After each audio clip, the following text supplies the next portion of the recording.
அனைவருக்கும் வணக்கம். ரொம்ப நாளா நம்ம வீடியோ போடவே இல்லை. என்ன காரணம் கேட்டீங்கன்னா, இன்றைய முதலமைச்சர் மாண்புமிகு மன்னராட்சி முதல்வர் திரு ஜோசப் விஜய் அவர்கள் பதவியேற்று ஒரு 6 மாசம் வரைக்கும் எந்த விதமான விமர்சனத்தையும் வைக்கக்கூடாதுன்னு சொல்லிட்டு முன்னாள் முதலமைச்சர் திரு முத்துவேல் கருணாநிதி ஸ்டாலின் அவர்கள் வேண்டுகோள் இணங்க நம்மளுடைய அண்ணன் நல்லாட்சி எப்படி பண்ண போறாரு, முன்றைய ஆட்சியாளர்களை விட இவர் தமிழ்நாட்டில் என்னத்த மாற்றத்தை கொண்டு வர போறாரு. மாற்றம் விரும்பிதானே நீங்க ஓட்டு போட்டீங்க. தாவேகாவுக்கு என்ன மாற்றம்? இப்போ நிறைய பேர் யூடியூப்லையும் சமூக வலைத்தளங்களையும் சோசியல் மீடியாக்களையும் எதுவுமே மாறலன்றாங்க. என்னங்க மாறல? எல்லாமே மாறி இருக்கு. அண்ணன் மன்னராட்சி முதல்வர் திரு ஜோசப் விஜய் அவர்கள் ஆட்சியில எல்லாமே மாறி இருக்கு. இங்க மாறலங்க. ஏங்க சும்மா நாசான்னுக்கிட்டு சும்மா பேசிக்கிட்டு இருக்குங்க. எவ்வளவோ மாறி இருக்குங்க. எடுத்து பாருங்க டேட்டாவை. எவ்வளவு பெரிய மாற்றம் நடந்துட்டு இருக்கு தெரியுமா தமிழ்நாட்டில்? முன்னாள் முதலமைச்சர் திரு மு.க. ஸ்டாலின் அவர்கள் காலையில இருந்து கணக்கு வழக்கு இல்லாம தமிழ்நாட்டுக்காக உழைச்சார். அதாவது நேரங்காலம் பார்க்காமலே மக்கள் நல திட்டங்களை என்ன செய்யணும், ஏது செய்யணும், பெண்களுக்கு, குழந்தைகளுக்கு, தாழ்த்தப்பட்ட மக்களுக்கு, பிற்படுத்தப்பட்ட மக்களுக்கு என்ன செய்யணும், ஏது செய்யணும் நினைச்சு வேலை செஞ்சார். இப்போ நம்ம அண்ணன் மன்னராட்சி முதல்வர் திரு ஜோசப் விஜய் அவர்கள் காலையில 10 மணிலிருந்து 6 மணி வரைக்கும் தான் தலைமைச் செயலகத்தில் வேலை பார்க்குறாரு. அதாவது அரசாங்க ஊழியர்கள், அரசு ஊழியர்கள் அவங்க ஒரு டைமிங் இருக்குன்னு தெரியுங்களா? வர்ற டைம் போற டைம், அந்த டைமுக்கு தான் திரு இன்றைய முதலமைச்சர் மாண்புமிகு விஜய் அவர்கள் வேலை பார்க்குறாங்க தலைமை செயலகத்தில். மாறி இருக்குல்ல? எவ்வளவு பெரிய மாற்றங்க. அவர் மணிக்கணக்காக நேரங்காலம் பார்க்காம உழைச்சாரு, இவர் டைமிங்க்கு உழைக்கிறாரு. எவ்வளவு பெரிய மாற்றம். இத போய் நீங்க மாறலன்னு சொன்னா என்னங்க? அப்புறம் முந்தைய ஆட்சியில மு.க. ஸ்டாலின் அவர்கள் ஆட்சியில பெண்கள், குழந்தைகள் எல்லாத்துக்குமே அதிகப்படியான பாதுகாப்பு நடக்கும். தப்பு அங்க ஒண்ணு இங்க ஒண்ணு எப்பமாவது ஒரு தடவை நடக்கும். 6 மாசத்துக்கு ஒரு தடவையோ 3 மாசத்துக்கு ஒரு தடவையோ நடக்கும். ஆனா இப்போ தினம் கணக்கு வழக்கு எல்லாம் நடக்குல்ல. எவ்வளவு பெரிய மாற்றங்க. இன்றைய ஆட்சியில பெண்களை, குழந்தைகளை பார்த்தா ஒரு பயம் வரும். பெண்கள் மேலையும் குழந்தைகள் மேலையும் கை வச்சா அன்றைய முன்னாள் முதல்வர் என்ன நடவடிக்கை ஏற்பான்னு சொல்லிட்டு நிறைய என்கவுண்டர் கூட நடந்திருக்கு. அந்த பயம் இந்த சமூக விரோத கும்பல்கிட்ட இருந்தது. ஆனா இன்னைக்கு இல்லை. ஏன்னா ஆட்சியாளர்களே சமூக விரோத கும்பலை அதிகமா சேர்த்து வச்சிருக்காங்க. அப்படிங்கும்போது யாரு வெளியுள்ள ஆளுலாம் செய்ய வேண்டியதில்லை, அவங்க ஆளுகளே. அதாவது இப்போ எங்க அண்ணன் விஜய், மன்னராட்சி முதல்வர் விஜய் இருக்கிறார் பார்த்தீங்களா, அவங்க கட்சியில் உள்ள ஆளுகளேவும் இதை பண்ண ஆரம்பிச்சாங்க. இது எவ்வளவு பெரிய மாற்றம். அது வேற மாதிரி, இவர் வேற மாதிரி. அதனால நிறைய மாற்றங்கள் நடக்குது. முன்னாடிலாம் ஒரு ஆதரவற்ற குழந்தையோ அது பக்கத்து வீட்டு குழந்தையோ எங்கேயாவது நம்ம வழியில பார்த்தோம்னா ஒரு சாக்லேட்டோ ஒரு ஐஸ்கிரீமோ வாங்கி செல்லமா அப்படி கன்னத்தை கிள்ளி ஒரு முத்தம் கொடுத்துட்டு போவோம். அது பாசம். ஆனா இப்போ உள்ள ஆட்சியில எங்க அண்ணன் மன்னராட்சி முதல்வர் விஜய் அவர்கள் ஆட்சியில அந்த குழந்தைய சாக்லேட் வாங்கி தரேன்னு கூட்டு போய் ஒருத்தனுக்கு 2 பேரா கற்பழிச்சு அந்த குழந்தையோட முகத்தை செதைச்சி காவாயில தூக்கி வீசிட்டு போயிருக்காங்க. அடையாளம் தெரியாத அளவுக்கு கல்லால முகத்தை செதைச்சி தூக்கி வீசிட்டு போயிருக்காங்க. இது எவ்வளவு பெரிய மாற்றம். ஆனா மாறலன்னு எல்லாரும் நசான்னு பேசிக்கிட்டு இருக்கீங்களா? எவ்வளவு பெரிய மாற்றம் நடந்துட்டு இருக்கீங்க. முன்னாடி உள்ள எம்எல்ஏவோ, முந்தைய ஆட்சியில் உள்ள எம்எல்ஏக்களோ, அமைச்சர்களோ, நிருபர்கள் எங்க கேள்வி கேட்டாலும் நின்று தெம்பா திராணியா பதில் சொல்லுவாங்க. எந்த கேள்வியா இருந்தாலும் கேட்கலாம். நீங்க டக்கு டான்னு சும்மா டான்னு பதில் வரும். ஆனா இப்போ உள்ள எம்எல்ஏக்கள், அமைச்சர்கள்லாம் ரீல்ஸ்லயே வாழ்க்கையை நடத்திட்டு இருக்காங்க. பிரஸ்ஸ பார்த்தாலே தலதறிக்க ஓடுறாங்க. இது மாற்றம் இல்லையா? எவ்வளவு பெரிய மாற்றம். முந்தைய ஆட்சியில, அதாவது முத்துவேல் கருணாநிதி ஸ்டாலின் அவர்களுடைய ஆட்சியில மின்சாரம் எந்த நேரத்திலும் தடையில்லாம மக்களுக்கு கிடைச்சது. பகலா இருக்கட்டும், இரவா இருக்கட்டும், எனி டைம் மின்சார தடையே இல்லாத ஒரு மாநிலமா தமிழ்நாடு 5 வருடம் சிறப்பா இருக்கு. ஆனா அது தலைகீழ மாறி இருக்கா? இப்ப கரண்ட் எப்போ போகும், எப்போ வரும்னு யாருக்கும் தெரியாது. இது எவ்வளவு பெரிய மாற்றம். மாற்றம் மாற்றம் சொல்லி அந்த மாற்றத்துக்காகத்தானே நீங்க தாவேக்காக்கு ஓட்டு போட்டிருக்கீங்க. மக்கள் எதிர்பார்த்த மாற்றங்க அதெல்லாம். கரண்ட் அதிகமா 24 மணி நேரம் யூஸ் பண்ணா நட்டமாயிரும் அரசாங்கத்துக்கு. அதனால கரண்ட் பகல்ல கொஞ்ச நேரம் போட்டு நைட்டு ஃபுல்லா ஆஃப் பண்ணி வச்சுட்டா யாருமே கரண்ட் யூஸ் பண்ண மாட்டாங்கல்ல. யாருமே கரண்ட் பில்ல கட்ட வேண்டிய அவசியம் வராது. கரண்ட் பில் உங்களுக்கு அதிகமாகவும் வராது. அப்ப செலவு மிச்சம் தானே. இதான் மாற்றம். விஜய் அண்ணா ஆட்சியில இதான் மாற்றம். இது எவ்வளவு பெரிய மாற்றம். அது முன்னாடி மக்கள்லாம் ஏசி போட்டு ஃபேன் போட்டு நல்லா சந்தோஷமா நல்லா ஆழ்ந்த தூக்கத்துல அவங்க வீட்டுக்குள்ள தூங்குவாங்க. ஆனா இப்போ மக்கள் தெருவில் படுத்து கிடக்காங்க, ரோட்ல படுத்து கிடக்காங்க. இது எவ்வளவு பெரிய மாற்றம். வீட்டுல தூங்கிட்டு இருந்த மக்களை தெருவில் வந்து தூங்க வச்சிருக்கிறாங்க. நாங்க இதெல்லாம் எவ்வளவு பெரிய மாற்றம். யாராவது இதை பத்தி பேசுறீங்களா?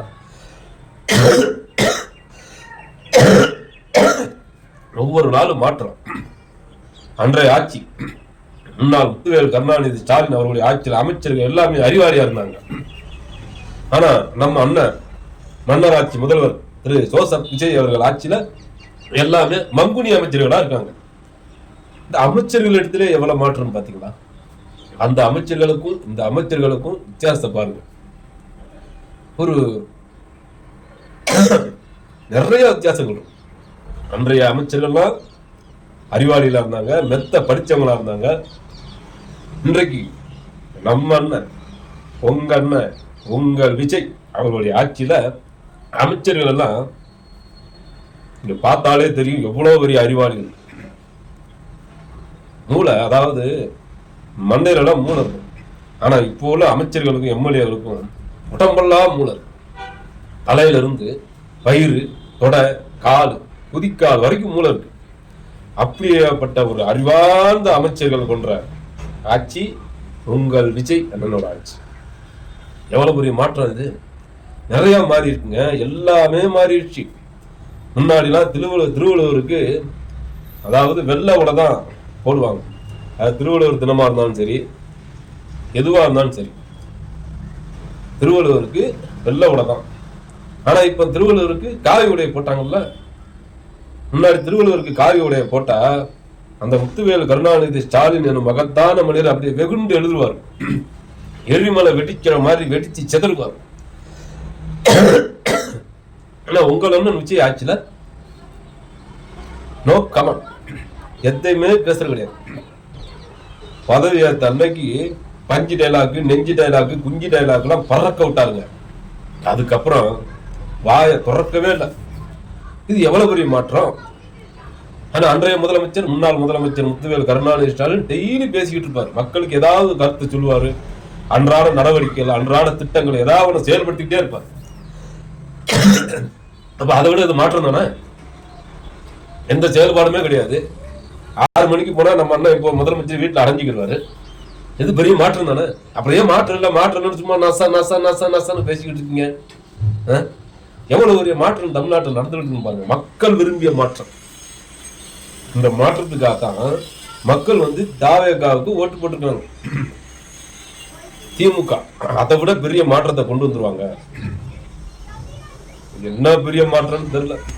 அவங்க 1000 ரூபாய் கொடுத்தாங்கன்னா 2500 ரூபாய் கொடுத்துன்னு சொன்னாங்கல்ல. இதே மாதிரி பல மாற்றங்கள். அதாவது தமிழ்நாடை அப்படியே தூக்கி நட்டமா நிறுத்திடுவாங்க இவங்க வந்தா அப்படின்னு சொல்லிட்டு மக்கள் வாக்களிச்சிருக்காங்க. அந்த மாற்றத்தை இப்போ மக்கள் அனுபவிச்சுக்கிட்டு இருக்காங்க. நல்ல விஷயங்கள் தானே. இந்த விஷயத்துக்காகத்தான் விஜய் வந்தா எல்லாத்தையும் கிழிச்சிருவார்.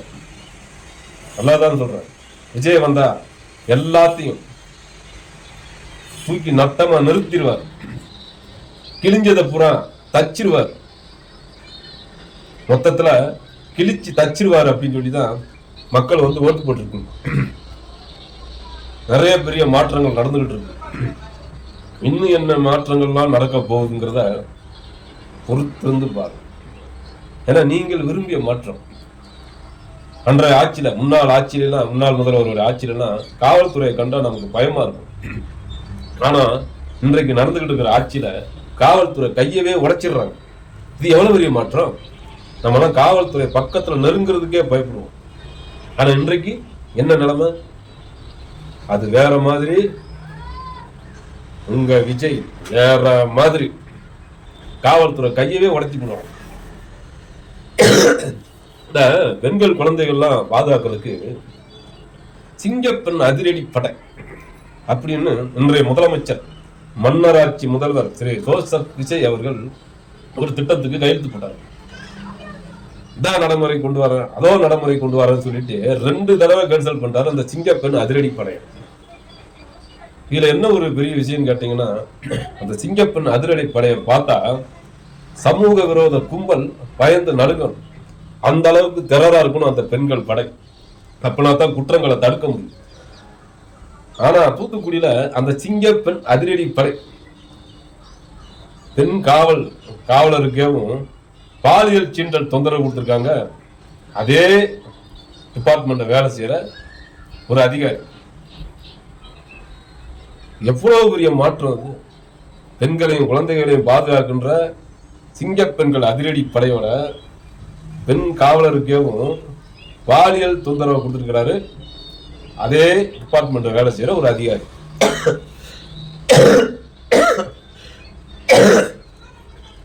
இதுக்கு முன்னாடி என்னன்னா, இதை விட ஒரு கொடுமை என்னன்னா, ஒரு பெண் காவலரை தூக்கிட்டு டாக்டர்ல தூக்கிட்டு போய் கதற கற்பழிச்சிருக்காங்க. அவங்களுக்கு மாதவிடாய் காலம்னு கூட சொல்லியும் காதல வாங்காம ஒரு அயோக்கிய கும்பல் அந்த பெண் காவலரை அப்படி ஒரு மானபங்கம் படுத்திருக்கிறான். இந்த ஆட்சியில எவ்வளவு பெரிய மாற்றம் பாத்தீங்களா? நான் கூட விமர்சனம் வைக்கக்கூடாதுன்னு தான் சொன்னோம். ஆனா இவ்வளவு பெரிய மாற்றங்கள் நடந்துட்டு இருக்கும் போது நம்ம ஏதாவது இந்த ஆட்சியை பத்தி பாராட்டி நல்ல விதமா பேசணும் இல்லையா? அந்த ஒரு காரணத்துக்காகத்தான் நான் ரொம்ப நாள் கழிச்சு இந்த வீடியோக்கு வந்தேன். சரி, 6 மாசம் புதுசா வந்திருக்காங்க, ஆவனா பட தெரியாது, ஏபிசிடி எழுத தெரியாது, மொத்தத்துக்கு புத்தகத்தில் உள்ள எழுத்துக்கள்லாம் அது என்னன்னே தெரியாது. அப்படிதான் இப்போ வந்திருக்கிற அரசாங்கம். அதாவது எம்எல்ஏவா இருக்கட்டும், எல்லாமே புதுசு. கத்துக்கிறணும், படிச்சு வரணும், அந்த அனுபவத்துல கொஞ்சம் நாளாகும்னு பார்த்தா, ஆனா 10, 15, 20 நாள்ல எண்ணற்ற மாற்றங்கள். எங்க பார்த்தாலும் மாற்றம். வெட்டு, கொத்து, கொலை, கற்பழிப்பு, குழந்தைகளை தூக்கிட்டு போய் கற்பழிக்கிறது, முகத்தை செதச்சி கொல்றது, இதை விட கொடூரம் 65, 70, 80 வயசு மூதாட்டினோட பார்க்காம 4-5 பேர் சேர்ந்து அந்த மூதாட்டியவே கற்பழிச்சு கொன்னுட்டு போயிடுற ஒரு மாற்றங்கள்லாம் தமிழ்நாட்டில் சிறப்பா நடந்துட்டு இருக்கு. அப்ப அங்க ஒண்ணு இங்க ஒண்ணுமா நடந்தது. இப்ப ஒரு நாளைக்கு 10, 20 இடத்துல சம்பவங்களை தர்றமா செய்யறாங்க. எப்படி தர்றமா? இது பெரிய மாற்றம் தானே? நம்ம மாண்புமிகு மன்னராட்சி முதல்வர் அவர்களே, நீங்க வாயை திறக்க மாட்டேங்க. ஆனா மாற்றங்கள் ரொம்ப வேகமா நடக்குது. பார்க்கலாம், இதே மாற்றங்கள் தான் தொடருமா, இல்ல வேற ஏதாவது மாற்றி அமைக்க போறீங்களா? தமிழ்நாட்டுக்கு நீங்க கொடுக்க வந்த மாற்றம் இந்த மாற்றம் தானா? மக்கள் விரும்பிய மாற்றம் இந்த மாற்றம் தானா? ஒருவேளை இதைத்தான் மக்கள் விரும்புறாங்களோ தமிழ்நாட்டில்? ஒரு சாதாரண மனுஷன், ஒரே ஒரு உதாரணத்தை கடைசியா சொல்லிட்டு முடிச்சிடுறேன். ஒரு சாதாரண மனுஷன், அடிப்படை ஒரு கூலி தொழிலாளியோ இல்லை ஏதாவது ஒரு அரசாங்கத்தில் வேலை செய்யற ஒரு அரசாங்க ஊழியரோ, ஒரு நல்லதோ கெட்டதோ கல்யாணமோ இல்லை சுஷ்டி வீடோ எங்கேயாவது போகணும்னா நம்ம மனைவி குழந்தைகளை தான் கூட்டு போவாங்க. இதான் தமிழ்நாட்டுடைய பாரம்பரியம், கலாச்சாரம். இந்த கலாச்சாரத்தை அப்படியே பிரட்டி எடுத்து போட்டு மாத்திருக்கிறாரு இன்றைய முதலமைச்சர்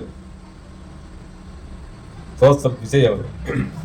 என்ன மாத்திருக்காருன்னா, தன்னுடைய உடன் நடித்த ஒரு பெண் தோழியை, அதாவது அவர் கட்டிய மனைவி வேறு ஒரு நடிகையுடன் தொடர்பில் உள்ளார், திருமணத்தை மீறிய தொடர்பில் உள்ளார் சொல்லி கோர்ட்ல வந்து கம்ப்ளைண்ட் பண்ணி விவாகரத்து வழக்கு தொடுத்திருக்கிறாங்களோ, அந்த சம்பந்தப்பட்ட நடிகையவே கூப்பிட்டு வராங்க ஒரு கல்யாணத்துக்கு, நல்ல விஷயங்களுக்கு. சரி, ரைட், ஓகே. ஒரு நல்ல விஷயத்துல நிறைய வருவாங்க. இவரும் சினி ஃபீல்டு இருக்காரு, அவங்களும் சினி ஃபீல்டுல இருக்காங்க, சரி வருவாங்க, ரைட், ஓகே. ஆனா நம்ம தல அஜித் அவர்களுடைய தாயார் இறந்ததுக்கு ஒரு தமிழ்நாட்டோட முதலமைச்சர் எப்படிங்க வரணும்? கட்ட பொண்டாட்டி கூட இல்லை, ஓகே. அந்த பாதுகாப்பு பார்த்தீங்களா, கான்வாய் ஒரு தமிழ்நாட்டோட முதலமைச்சருக்கு தான் அந்த பாதுகாப்பு. அதை உடைச்சி தவிடுபடியா தெரிஞ்சிட்டு இவருடைய பெண் தோழி அந்த பாதுகாப்பு கான்வாயோட துக்கம் விசாரிக்க வர்றாரு தமிழ்நாட்டுடைய முதலமைச்சர். இது எவ்வளவு பெரிய மாற்றம். இந்த மாற்றத்தை தான் நீங்க எல்லாம் என்ன நினைக்கிறீங்களோ? ஒருவேளை இப்படித்தான் இருக்கணுமா? நாம தான் தெரியாம பேசுறோமா? நம்ம கட்டின பொண்டாட்டி பெத்த பிள்ளைகள் தான் இருக்கணும் நம்ம நினைக்கிறோம். இதை தவிர்த்து நீங்க நம்ம என்ன வேணாலும் பண்ணிக்கலாம், எப்படி வேணாலும் நடந்துக்கலாம். ஒருவேளை இந்த தமிழ் சமூகம் அறிவார்ந்த சமூகம் நான் நினைச்சோம். ஆனா இந்த சமூகத்துக்கு இப்படி இருந்தா தான் பிடிக்குங்கிறது எனக்கு இப்பதான் தெரியும். அதுக்கு தான் பயிர் விடுறாங்க, மாசு மாசு பிளாசு பிளாசு அப்படின்னு. என்ன கொடுமை சார்.